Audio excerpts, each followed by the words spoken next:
تو صبح ہوتے ہی بادشاہ وقت کو آپ نے جا کر کے بتایا.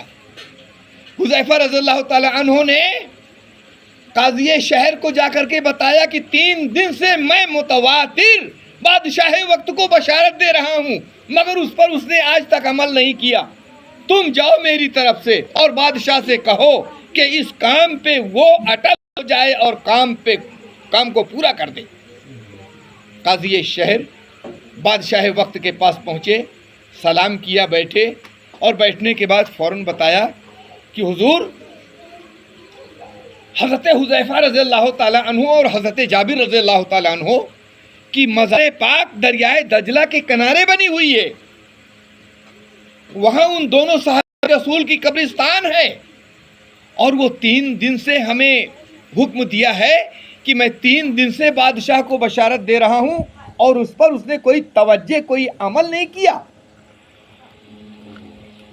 بادشاہ نے کہا تم سچ فرماتے ہو، مجھے 3 دن سے برابر بشارت ہوتی ہے، اور میں نے یہ سوچا کہ خواب کی بات ہے، خواب کبھی صحیح بھی ہو جاتا ہے اور کبھی جھوٹا بھی ہو جاتا ہے، میں نے اس پہ توجہ نہیں دی، لہذا کوئی بات نہیں ہے، آپ یہ فتویٰ جاری کیجئے کہ دریائے دجلہ کے کنارے سے جو صحابی رسول کی 2 قبرستان ہیں، ان قبرستان کو ہٹا کر کے ہم دوسری جگہ لے جا سکتے ہیں. تو قاضی شہر نے اس پہ فتویٰ جاری کیا.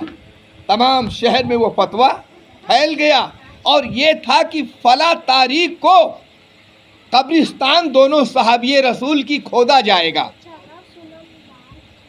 1400 برس کا زمانہ گزر جانے کے بعد، اللہ اکبر، ان دونوں صحابی رسول کہ جب تاریخ مقررہ پر قبرستان کو کھودنا شروع کیا لوگوں نے، تو قبرستان کو کھود ڈالا، بنگے کو ہٹایا گیا. اللہ اکبر، جس طرح پہلے ان کی لاش تر و تازہ تھی، اسی طرح آج بھی ان کی لاش مبارکہ تر و تازہ موجود ہے اس قبرستان کے اندر. اور یہی نہیں، کفن میں بھی ذرا سا داغ نہیں آپ سکا، اور نہ کفن ذرا سا میلا ہوا، نہ کفن ذرا سا پرانا ہوا. اللہ اکبر، یہ سرکار کے صحابی کی شان کہ 1400 برس کا زمانہ گزر گیا، اور گزرنے کے بعد جب ان کی قبرستان کو کھولا جاتا ہے تو لاش مبارکہ اسی طرح تر و تازہ، اور کفن بھی اسی طرح لکو دت موجود ہے.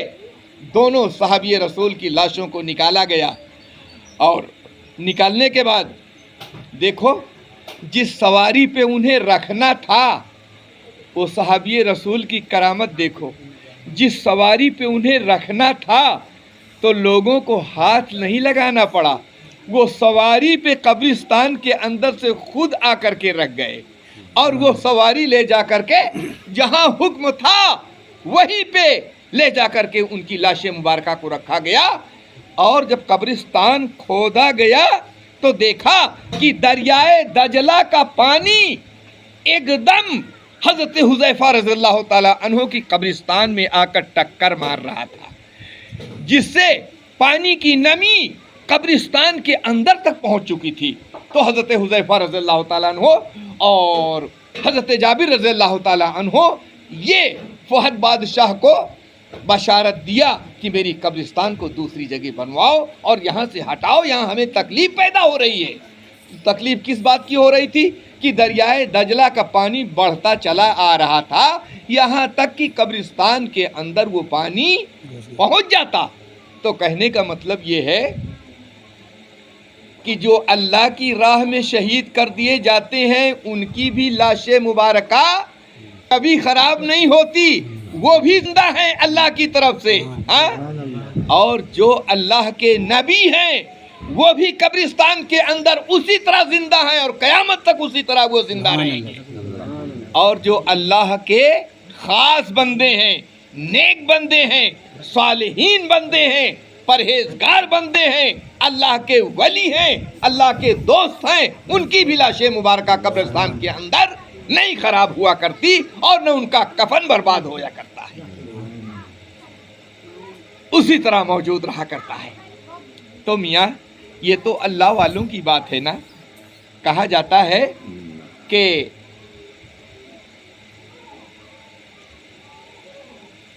سرکار مدینہ صلی اللہ تعالی علیہ وسلم نے سب سے پہلی بات ہے اللہ کے رسول صلی اللہ علیہ وسلم جو وہاں کا بادشاہ تھا اس بادشاہ کو جا کر کے میرے سرکار نے بشارت دیا. بشارت دیا کیا دیا؟ اے بادشاہ وقت، یہ دو قیری آنکھ والوں سے ہمیں بچاؤ، قیری آنکھ والوں سے ہمیں بچاؤ. اور وہ ان لوگوں کی جہاں کے وہ رہنے والے تھے نا، دو، اس ملک کے رہنے والوں کی آنکھیں جتنی ہیں ان سب کی آنکھیں قیری رہا کرتی ہیں. تو اللہ کے رسول فرماتے ہیں اے بادشاہ نور الدین، یہ دو قیری آنکھ والوں سے مجھے بچاؤ. سرکار نے ان کے چہرے کو بھی لے جا کر کے نور الدین بادشاہ کے سامنے کر دیا. بشارت میں، خواب کی حالت میں نور الدین نے دیکھا، اور دیکھنے کے بعد فوراً اپنے وزیر کو بلایا.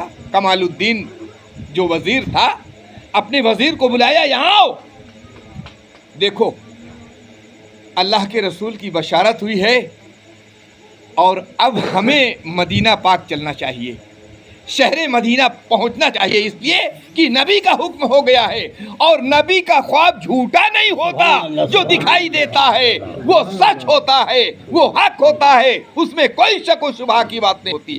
یہ نور الدین بادشاہ کا کمال دیکھو، یہ عقیدہ تھا ان کا. اللہ اکبر. کمال الدین کو بلایا کہ فوراً تیار کر لو قافلہ. تو 20 لوگوں کا قافلہ تیار کیا نور الدین بادشاہ نے. وزیر نے فوراً، یا 16 لوگوں کا، 2 تاریخوں میں آیا ہے، 16 لوگوں کا یا 20 لوگوں کا قافلہ تیار کیا اور رات ہی رات نور الدین بادشاہ سفر روانہ کر دیا. اتنا جلدی کیا کہ نبی کا حکم ہو گیا ہے، ذرا سا دیر نہ ہونا چاہیے، اس لیے کہ کہیں دیر ہو جائے تو نبی کائنات صلی اللہ علیہ وسلم ہم سے ناراض نہ ہو جائیں. سبحان اللہ. یہ عقیدہ تھا، یہ ایمان تھا ان لوگوں کا. بادشاہت تھی مگر جانتے ہو دن بھر رعایا کا کام کیا کرتے تھے، اور جب رات ہوتی ہے نا تو مصلی بچھا دیتے تھے عبادت الہی کے لیے. سبحان اللہ. اس وقت کے وہ بادشاہ ہوا کرتے تھے. تب تو اللہ کے رسول نے انہیں بشارت دیا ہے اگر کوئی بدتمیز یا بدمعاش بادشاہ ہوتا تو میرے سرکار اس کے قریب کبھی نہ جاتے. مگر نور الدین کو نوازنا بھی تھا دنیا میں، اس لیے نوازنا تھا کہ آج میں نور الدین کو نواز دوں گا تو قیامت تک میرے چاہنے والے نور الدین کا نام لیتے رہیں گے، ان کا بھی ذکر کرتے رہیں گے. اللہ اکبر، اللہ اکبر. تو نور الدین بادشاہ فوراً اپنے وزیر کمال الدین کو بلایا، کہا زیادہ راہ تیار کرو اور قافلہ تیار کرو. کہا جاتا ہے 16 لوگوں کا قافلہ یا 20 لوگوں کا قافلہ. رات ہی رات نور الدین بادشاہ نے جانب مدینہ دوڑا دیا، جانب مدینہ دوڑا دیا. اور چلتے چلتے چلتے چلتے اللہ اکبر، اللہ اکبر.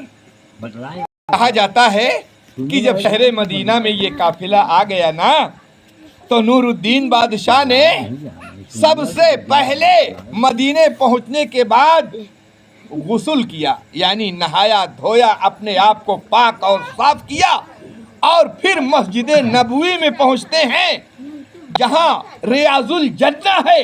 ریاض الجنہ میں پہنچ کر کے نماز ادا فرماتے ہیں. سبحان اللہ. مسجد نبوی میں پہنچ جاتے ہیں، سرکار کے آستانے پہ پہنچ جاتے ہیں.